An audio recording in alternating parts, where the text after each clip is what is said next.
Welcome to Exposing the Hidden Reality. I'm Annette, career reinvention coach and caffeine-powered human. And I'm Sandra, women's life and leadership coach. I bring the woo to our conversations. And this is the podcast where we call out all the unspoken stuff, biases, outdated expectations, and all the things women navigate in work and in life. Yes. We bring to light what we see happening. Smart, capable women stuck in the same patterns because no one really talks about what's going on. We'll bring some difficult truths. Welcome, insightful experts. And sprinkle in a little chaos and fun. It wouldn't be us if we didn't, right? It's true. So whether you're walking the dog or tuning in during your commute, we're glad you're here.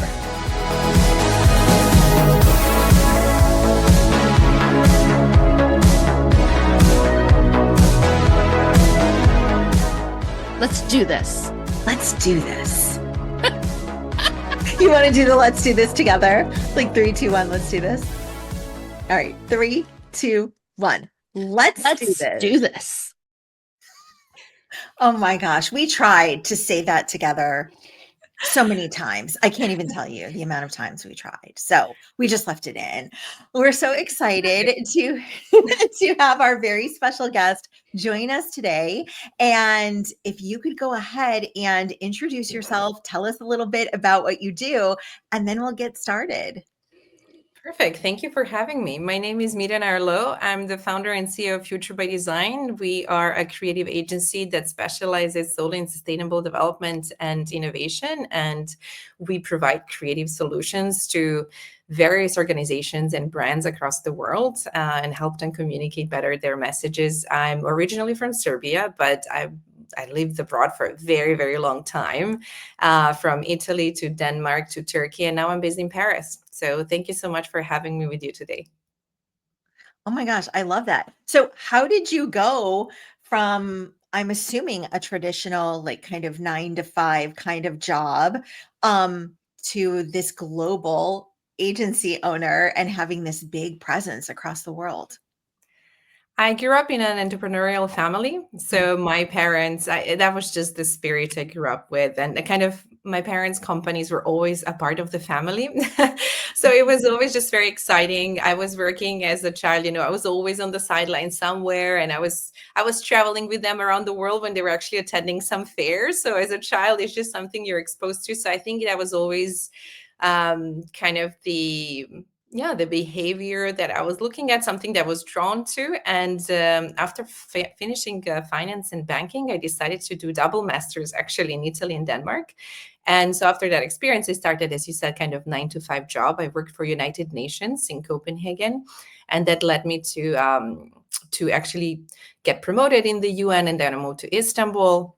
And so for almost like 9 years, I stayed there with the UN. But then I've seen just that I was co-managing a global initiative on introducing more sustainable practices in the global health sector. And from everything that we've done, we raised millions of dollars for our work. We strengthened partnerships with numerous governments, academics, etc., with companies.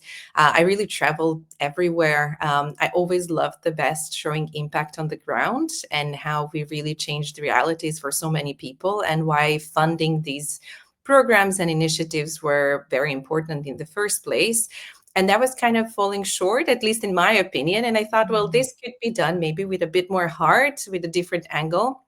And so I decided to step out from working for the United Nations and actually establish Future by Design and bring together a group of writers, storytellers, designers, animators, creatives, and just depending on the project and what organizations needed, help them tell their story of their impact and help them raise more funds to work on that. That's incredible. What does it mean to be sustainable in healthcare? Oh, in healthcare, wow, there's a range of different topics. And I can tell you that a lot of organizations, academics, etc., kind of take it from different angles. It can be anything from which energy sources, companies, for example, are using for production. If we're talking about pharmaceutical production, it could be also looking at how they're managing the active pharmaceutical ingredients, if they're going into the environment. It depends also where the sites are located and what the regulations of the governments are. So you can look into the human labor rights as well. Is there any child labor involved? Is there any enforced or illegal labor? And so yeah, it's very, very broad, very detailed. We organized number of trainings across the world with different procurement officers who work for the governments to help them understand how to tackle these different issues and how to embed them in their processes. Because for an organization such as a governmental organization, for something to happen, they need to have it in the official documents and kind of screening procedures, etc. So yeah, as part of my work, I also worked on that angle, kind of helping them embed what sustainability would mean for them, or depending on the organization. But yeah, it's very, very complex topic, and it involves a range of subjects. That's fascinating. I never would have thought of some of those topics as being, I mean, clearly important things, but I wouldn't have thought of them as being part of the medical delivery process. I think it's at least in my mind, I can understand issues like child labor being associated with maybe textiles or in manufacturing, but I never think about it from the perspective of pharmaceuticals, and I can totally see how that could. There's also surgical instruments, for example, and depending on where the country you're sourcing from, is kind of what is the country's attitude towards labor, and what is considered that it's fine for children to work within families, etc., and it's not appropriate for other countries and per the rights of children. So yeah, but there are, for example, even things that people wouldn't necessarily think about is like the nets that are distributed across different countries in the world, excuse me, to protect anyone who is sleeping underneath against mosquitoes, in case they're carrying malaria, etc. Some of the communities or families, they would be using these nets later to fish, and they have pesticides on them. So there's another environmental concern. So it's an ever-evolving subject. Yeah, totally. Yeah, I hadn't considered any of those. Yeah, for sure. So you were, I don't want to say frustrated, I don't know if that's the proper word, but you were not thinking that your work at the UN was making the impact you had hoped it had. So then you turn and say, I know what I'm going to do. I'm going to open my own business. Of course, you said you had great role models growing up. So what did that look like for you? What was that decision process to walk away from this high profile role and say, I'm going to create something of my own? It's not easy, I can tell you that for sure. And I mean, I've spent a lot of, hours and days and months like thinking about it and really planning everything and how that would roll out. And I started decreasing my engagement with the UN at the same time while I was growing the company, because one thing that always happens with, especially startups right at the beginning, is that if you fully rely financially on the startup, then you kind of kill the dream of what it could be. So I didn't want that to happen. So I still had constant revenue at the same time, working as a consultant for the UN at that time, just to make sure that I can fund completely the company without requiring the company to pay me for my time. So it actually took quite many years to make sure, like, okay, now it's the moment that I will actually also be embedded fully in the company 100% of the time. But that's just because I really wanted it to succeed. And yeah, as a decision itself, it hasn't been easy. And one thing that I promised myself is that I will not use a single contact I made during my UN days, because I did not want anyone to come back later and to say that, there was a conflict of interest or I used those connections, etc. I really went like clean slate, carpe diem. I really said like, okay, we're going to work with different organizations, different teams. And it's fun because you start building something with a company that just was open, established. So yeah, then you start building the name from there. But even if there were some voices and saying, well, there's so many other agencies that are doing the same, I said, well, I believe that we can approach this in a different way and really focus on people and putting people first in everything that we do, whether it was writing stories or conducting interviews or making global campaigns, etc. And it really worked out, because very fast we started landing like really amazing projects with United Nations agencies, with the largest climate funds. So yeah, we must be doing something well. Oh, totally. Wow, that's so. I know what it takes for me to get up every day and run my own business, and I'm just dealing with Northeast Ohio.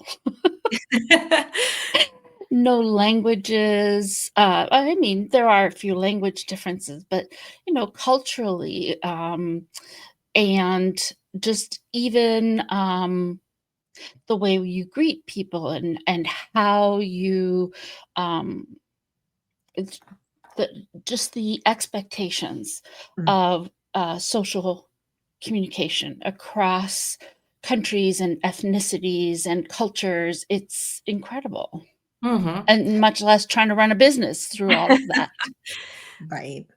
That is true. I think that definitely working for the United Nations has been such an amazing opportunity, because, as you said, just having different mentors from different cultures really, really shaped, I believe, in a Mhm. specific way of how I approach work and how I approach people. And I think something that was driving me was always trying to find people where they're at and what makes them most comfortable, in which way to approach work and receive feedback, etc. So yeah, it has been a really invaluable experience. And so that's why, while we have our headquarters in Serbia, we do have representation here in Paris, in Cape Town, South Africa, and Istanbul, Turkey, which has been really lovely. And we also have clients from South Korea to United States and all the continents across.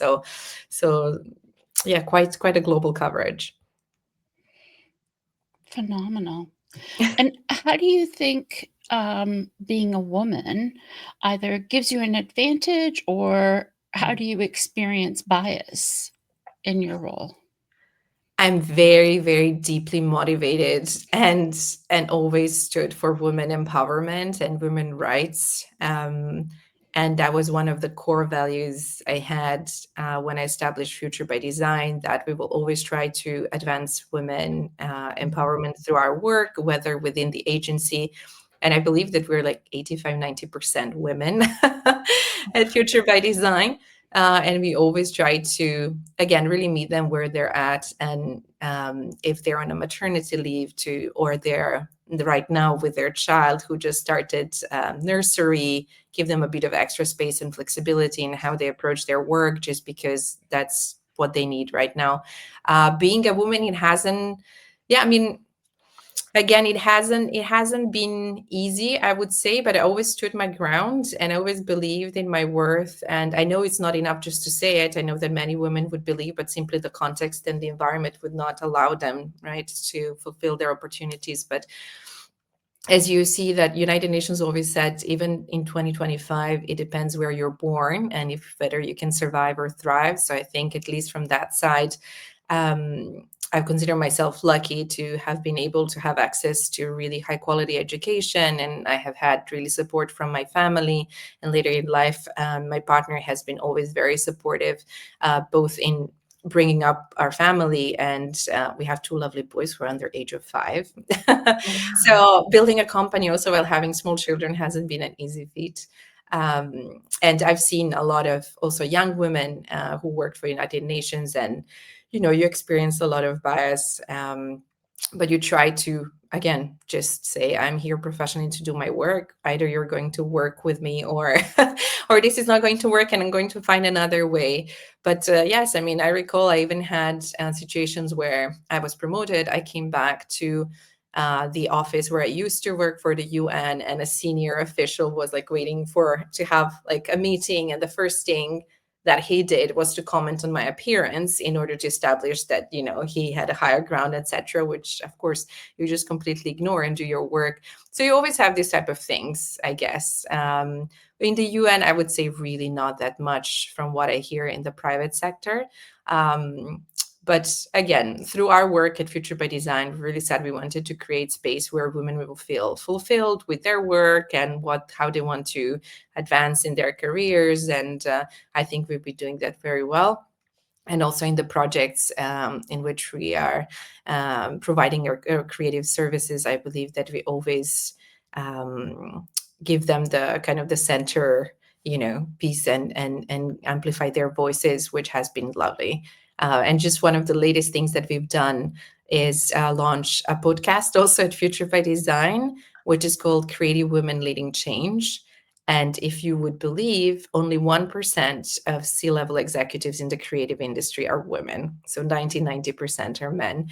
And what I wanted us to do is to basically conduct also some talks, very casual talks with women who are working either in comms or in design, to share their experiences personally and professionally and where they are and now having positive impact on communities, environment, whatever that may be, and just give inspiration to some other women or men in terms of what powerful women could do and why we just deserve to have equal opportunities to education, health, everything that may be.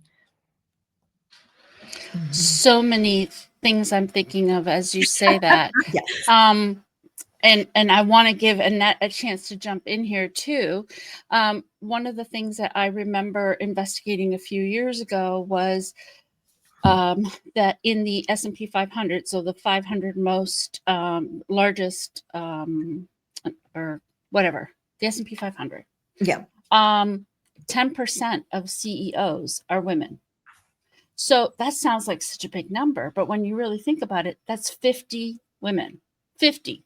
Like, I mean, I have more than 50 women in my phone book. So when you think about, like I could call every one of these people and have them over for tea, it's crazy. And then on top of that, of those 50 women, only 2 of them were Black. It's very hard. And those numbers, they're not moving hardly at all. They're just static and stuck there. It's very hard when you think about the career development. I also have a network of very strong women leaders and in different areas, right?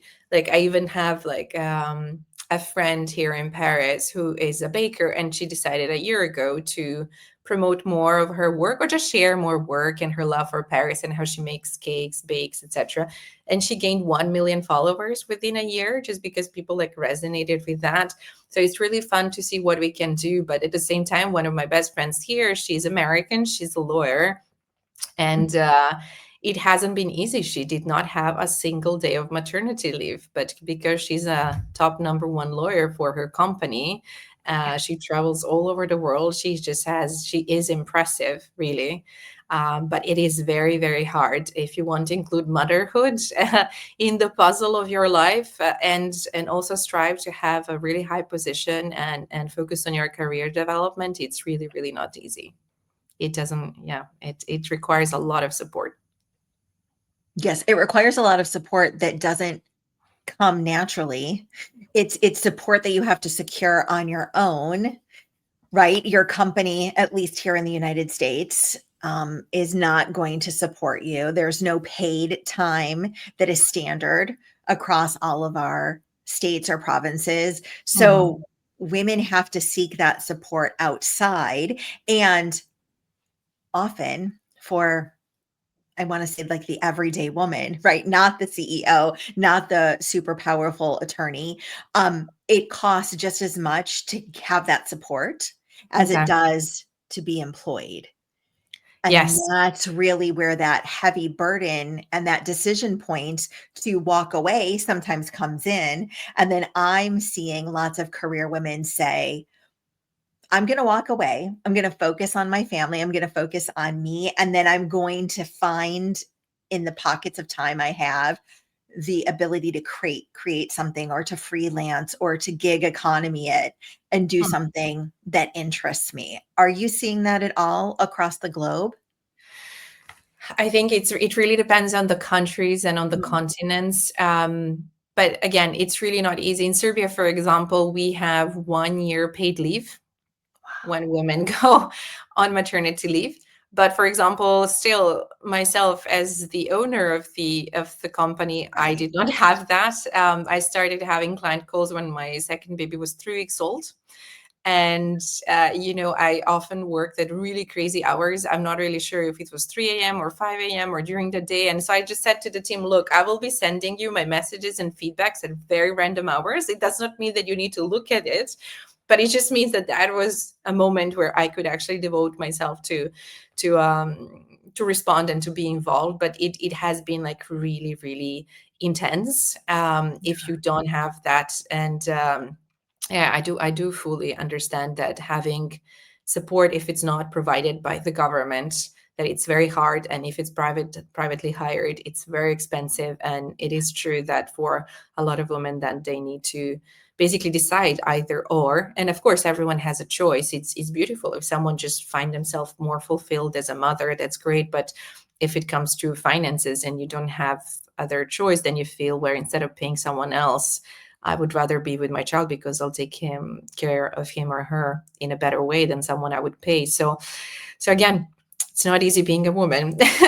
And I think that's why I realized, especially as an expat, like that some of the conversations I really enjoy most is always with women in different industries, in different phases of life. And just when we come together, we just realize how much we share and how nice it is, even if we're grabbing a dinner, to just like share where we're at, what's happening, and just that we're all kind of going through similar things. And yeah, I think that supports. So again, thank you so much for your podcast and sharing the stories. I think it will helps a lot of women to hear that.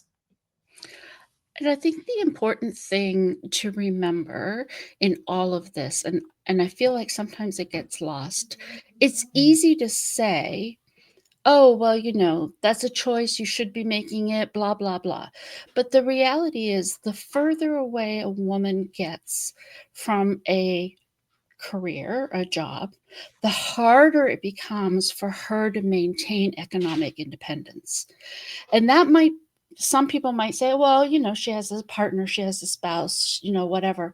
But the reality is, what happens when the spouse, we don't even have to look at divorce, right? What happens if something happens to the spouse, like the spouse is injured and cannot work, or worse yet, the spouse is deployed somewhere and not available to the family becomes separated through an act of war or some other event, or heaven forbid, the spouse passes away. And now we have a woman who's been out of the workplace for a period of time, has lost some of her economic leverage, having to raise a family. Exactly. It's very, very difficult topic. And yeah, I can also see it from my own experience. My father passed away at the age of 51 from lung cancer. He never smoked in his life. And it has been very devastating for our family and also for my mother, who was 45 at the time. Having lost her partner, they were together for a very long time. And as you said, they were building companies together, but at the same time, she was bringing up my brother and I, which was beautiful in itself. But it is very, very hard. If you then need to kind of take the reign of leading a company again, etc.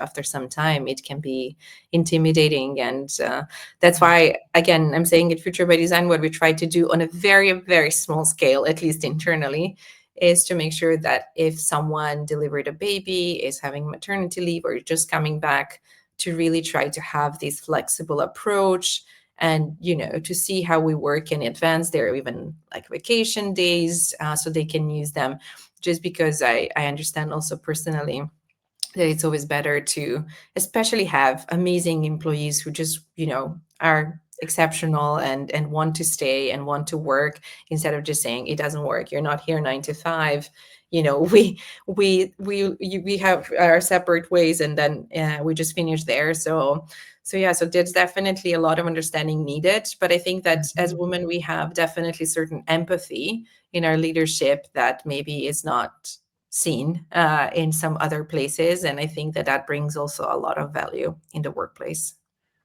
Absolutely. And talk a little bit about how you bring this perspective as a woman, as a mother, who's gone through some challenges. How do you bring that into your work, and how does it touch the creative work That that was you very do? interesting.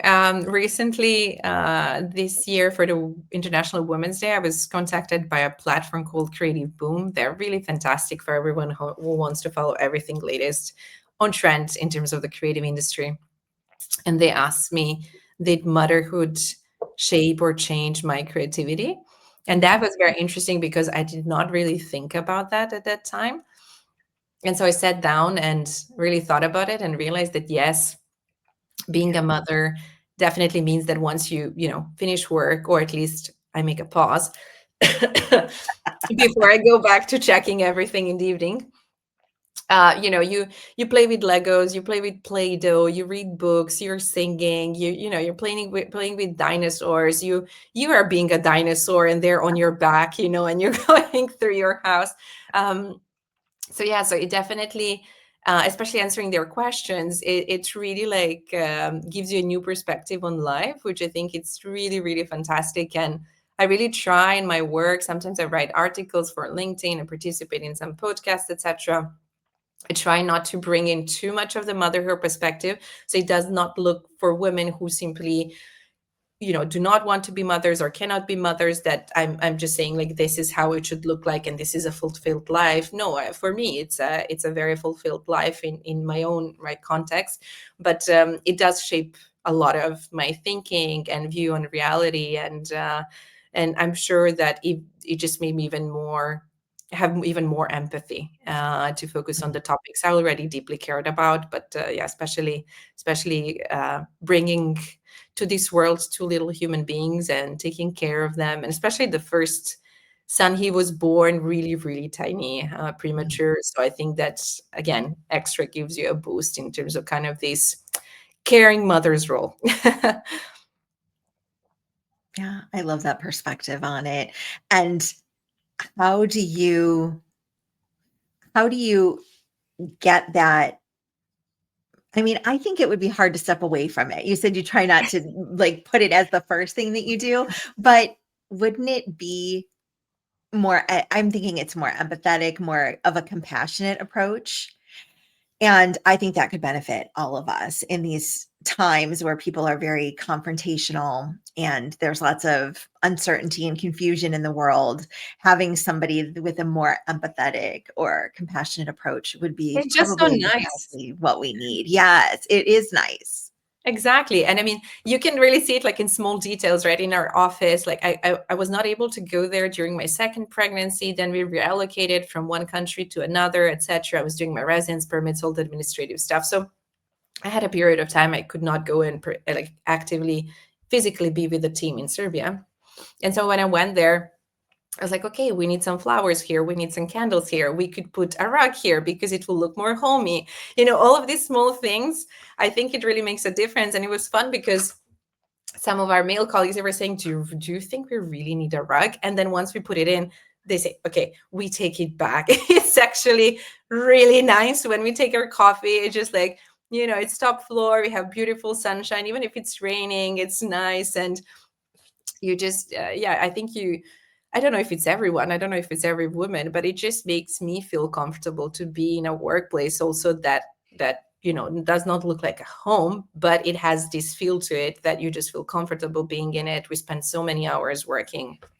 So I think that's one part of the leadership. And I may also share that, yesterday we had really, really great feedbacks from clients, and they just kept sending us emails. They were very happy. They said like, oh, you're superstars and so on.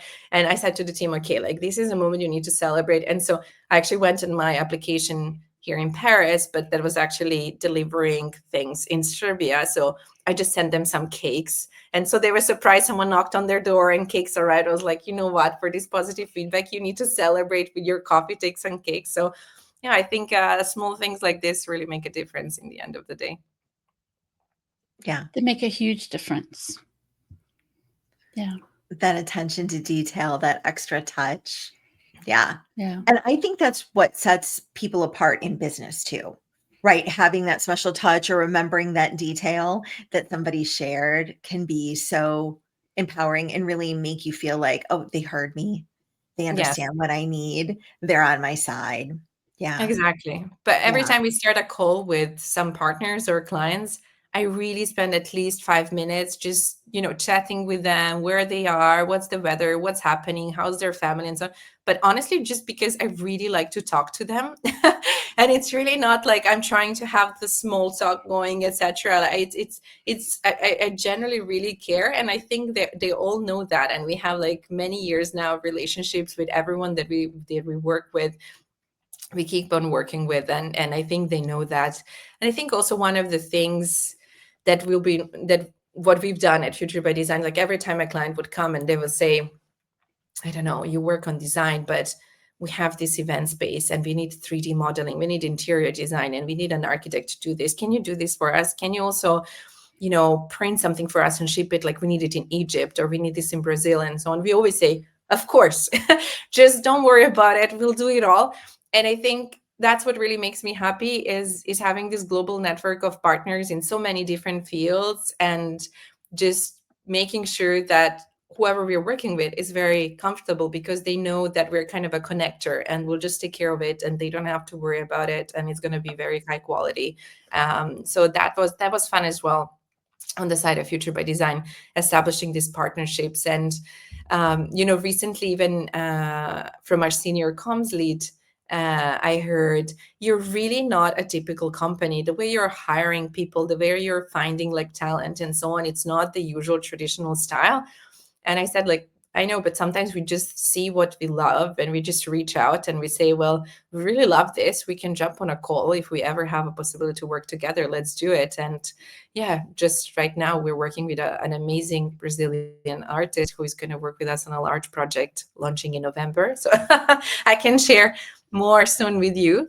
But yeah, that has been really, really fun, making this network as well of partners and collaborators. And I think that's why our clients always felt that like at home and that we take care of them. Mm-hmm.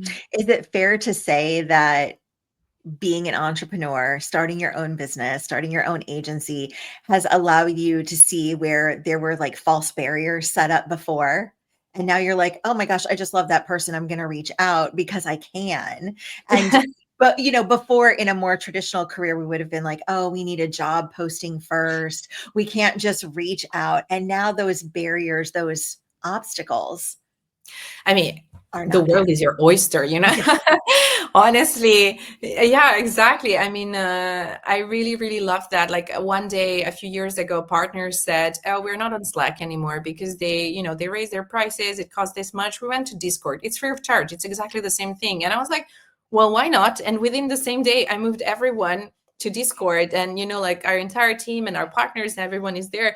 So that has been fun, really. As you said, like if you want to make some decisions, you think about it reasonably, but you can make any decision you'd like. And that's also like, for example, with this initiative, we Creative Women Leading Change, it was like end of last year. And I thought, also in the United States, everything happening with women reproductive rights, health rights, I was thinking, and we're looking at one of the most developed countries in the world, and still you don't have maybe access to certain services that one would want. And it's not just about gender equity, it's about women empowerment. I thought, like, that's still something we need to talk about. And as a CEO and as a founder of an agency, I could say, well, I still want to invest some of my time and my team's time into like launching this initiative, even if it's not our core business. So that's really rewarding. Of course, it's also challenging, especially because we had a pandemic in 2020. We really wanted to ensure that when a lot of the projects were like closed, excuse me, I'm a bit sick, when they were closed and or postponed, that no one is getting fired. And yeah, it takes a lot of planning, and you need to be savvy when it comes to finances. But yeah, you have a lot of freedom to make choices. I'm struck by your comment around Discord. Annette and I run a networking organization, a chapter, and we recently moved to Discord. Now, I have 3 children. They're all teens. And when they found out I was on Discord, it was like, what are you doing on Discord? Mom, you're not supposed to be on that. It's for young people. Right? Something they wouldn't expect. But that's what makes it great. Yes. That is true. Yes, that's what makes it great. So But how I do you- love that freedom, that Yeah. concept that you can do what you need to do. It's thoughtful, but it's not weighed down with a bunch of bureaucracy and red tape, right? You're in the driver's seat. And maybe that's what's so attractive. And maybe that's what's pulling women away from traditional 9 to 5 kind of roles, is that freedom of decision, time freedom, right? Trying to decide how you spend your day, working asynchronous, right? Maybe working overnight and then having your daytimes free. This is a real change. And I think that all of the conditions that got us here, the pandemic, changes in our rights, those things are forcing some other changes that I don't even know we'll know the impact of right away. Honestly, I think especially with the AI, and I'm looking at the new generation, like I'm really curious how the future will look like. But yeah, it's definitely changing, and I see it with the pandemic that a lot of things have changed. Myself personally, I really love going to the office. I really find it so cool to be around people, and if you have a great team, that's really, really lovely. But of course, not everyone's able to do that. So because we're a global team, what we try to do, we always have like regular checking calls. I try to travel every few weeks to be there with the team, which is really great. We always try to do some extra activities on the side, like ceramics or bowling or painting and so on, which is really great. But yeah, it's quite interesting, and the era in which we live in, that we can have our laptop, and especially if you're working in the digital industry, that's the only thing you need to do: open your laptop, connect to the world, and that's very empowering. How do you think your sons are being impacted by you being a leader within your organization? How are they seeing women differently than perhaps how your brother saw them growing up with a mother who was also in business, than perhaps maybe some of their own peers who have moms that maybe have different options? I do hope that they will see a very positive role model. And I do hope they will feel proud and happy for their mother one day when, they're a bit more grown up. They're 5 and 2 months, let's say. So they're quite tiny, but they do understand, especially the older one, when I need to work and what I do. And after a very long time, it's been like 5 years, I actually haven't been apart from my children. And I started traveling again for work. And before having children, I used to travel like 3 times a month all over the world. So that has been a huge change for me, also becoming a mother. But I see and I feel that it's a very, very good example for them. And I do hope that that will show them how important it is to find a good partner in life. And that could be one of the most important decisions they will ever make. And I just hope for them, that they can also find someone who will just be a good partner and very understanding and smart. And I also want them to see that I do what I love and that it makes me happy. I do feel that I would have a specific, let's say, a creative pain if I was not working. So I think that makes them happy. And it's actually fun when you ask now even like how they react, because on our social media, I believe on Instagram, our team just launched like a small part of our first podcast episodes of Creative Woman Leading Change. And it was me speaking about, like in 10, 15 seconds, why we do this and for whom is it. And my little one, who is 2 years old, he saw it on my mom's phone because she's visiting at the moment. And he said, "Oh, it's mommy." And he started kissing the phone and he was so happy and so on. So yeah, he was very, very proud, because he knows that on the phone we have something like, the internet, the world and so on. So he saw his mom. So he was very proud and he was caressing the screen, so on. So I think at least for what I'm trying to interpret from this is that they're being happy and proud. Absolutely. And I think what you are showing them is such an important role model, not just for themselves, but absolutely for the most important decision they'll make. Who's your partner? And, what is our role as partners in a committed relationship, right?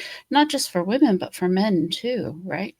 Absolutely. And I think it really becomes a very healthy relationship as well. As you mentioned at one point, having a financial independence means everything, no matter how loving the relationship is. I still believe that when woman has a choice and financial independence, you just have an equal standing in the relationship. And the moment you lose that, it just becomes quite an equilibrium. And yeah, it's very, very difficult to maintain. And I think that, that's what, again, I'm very happy that my partner from the very beginning, since we've met, he was always extremely happy that I was driven by work and always like hardworking and believed in what I do. And he was always very, very supportive when I decided to step out of the great UN role and launch a company. And I think that's great. So he had a very strong role model as well for his mother, who was working. And I hope that my boys have that too one day. They have it now. Like they do. Yeah. Yeah. Agreed. Well, tell us how we can get in touch with you, where we can learn and listen to the podcast. What's the best way to reach you? I would say that it's the easiest on LinkedIn. So if anyone would be interested to just drop me a message, ask any questions, or pitch an idea about what they're thinking about and just want a sounding board, I'll be more than happy. I'm always so happy to meet so many people from, different countries and different industries. So LinkedIn would be the best place. And for our podcast, we actually launched it across Spotify and Apple Podcast, and it's on YouTube and on Amazon Music as well. So whatever works for you and what you prefer. And I do hope you enjoy it. We have a very, very exciting episode coming up next week with the Global Communications and Marketing Officer Director from the B Lab. They are the organization in charge of issuing certification for B Corps that talk about the responsible business and walking the talk. So it has been a very, very exciting conversation as well. So again, I was just offering an extra venue for women to share their stories. Oh, I love this. I just love it. Yeah. Thank you. And how many languages do you personally speak? Oh, I'm trying to count. Well, if you just count, I come from Serbia, right? So it was Yugoslavia before. So there are a lot of surrounding languages that we all speak together. So I'll just count that as one for now. And with that, also I speak English and French. Wow. Fabulous. Yeah. Fantastic. Thank you so much for having me with you. Mirjana, it was so lovely to meet you and to hear about the work that you're doing. So impressive. Thank you. Thank you. Really, it has been a pleasure and really an honor. And thank you so much for also offering this space to so many women to share their stories. Mm-hmm.